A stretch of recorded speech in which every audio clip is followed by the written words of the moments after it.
小伙被困在100层胶带制作的牢房里，只要1个小时从里面逃出来，就能赢得5万美金奖励，否则将会永远困在里面。开局的工具竟只是一把小刀，更加离谱的是刚开始用小刀就折了，这一定不会是中国制造。要想升级工具，必须要得到队友的帮助才行，可他们也被胶带捆绑住了，同样自身难保。大壮利用自己强壮的体魄强行背起铁柱，缓慢地移动到酒桶旁，拿到一把小刀，快速来到狗蛋这里，利用自己白嫩的小手，将束缚了2人很久的胶带逐个切断。大壮和铁柱终于重获自由。第一关2人需要挑战投掷胶带，只要将胶带粘贴在5米开外的板子上即为成功。没想到铁柱很快就成功了一个，大壮经过几次尝试后也成功了1次，只要方法得当，成功率还是相当高的。只是最后一个板子距离更远而且又小，想要粘上似乎不太容易。大壮来了个助跑，将胶带扔了出去，却被半路杀出来的4眼来个盖帽，你已经越过了红线。经过2人不断的尝试过后，再加上铁柱的深情一吻，竟真的成功了。或许是得到了幸运女神的眷顾，很快铁柱就又投中一个，成功为狗蛋解锁了几把长刀。只是1000层的胶带又厚又硬，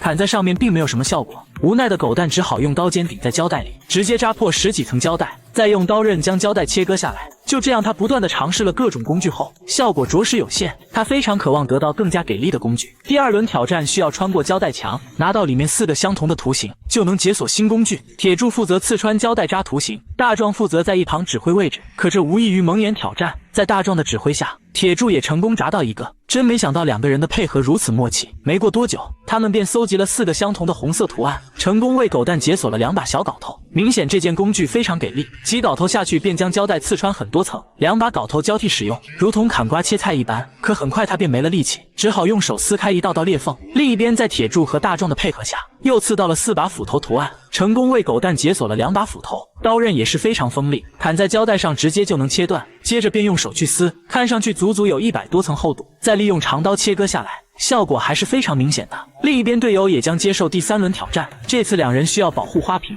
只要不被砖块砸碎就能赢得新工具。大壮将花瓶缠满了厚厚的胶带，又团了2个胶带小球，固定在瓶子两侧，想以此来抵挡出砖头的攻击。当砖头飞过来时，一下便将瓶子击倒在地，里面的玻璃也碎成了渣渣。铁柱则利用胶带将入口处缠得满满当当，他希望以此来减缓砖头的冲击力。然而想象很丰满，现实很骨感，铁柱同样没能有效保护好瓶子，2人都没有成功。同样狗蛋也不会得到新工具，他只能利用镐头继续一点点破坏粘性十足的胶带。虽然效果并不明显，可总比什么都不做强。几分钟后，队友继续第4轮挑战。本轮2人需要蒙上双眼，打碎10个吊挂在空中的玩偶就能解锁新工具。这次大壮负责砸，铁柱在一旁指挥。虽然被蒙上了双眼，但是大壮依旧完美的展示了男人的魅力。他不停地挥舞着手中的棍子，在砸碎玩偶的同时，竟也意外砸碎了摄影师的补光灯。果然发起狠来所向披靡。可哪怕是蒙上了双眼，大壮依然能够打碎玩偶。在2人的相互配合下，很快便完成了挑战，成功为狗蛋解锁了1把大镐头。此时时间仅剩最后10分钟，而镐头也足够锋利，只需一下便穿过整个胶带墙，一会的时间就打穿了一个洞口。这样的洞口显然不足以逃出去，还需要再将洞口扩大一些面积。为了能让他快点逃出来，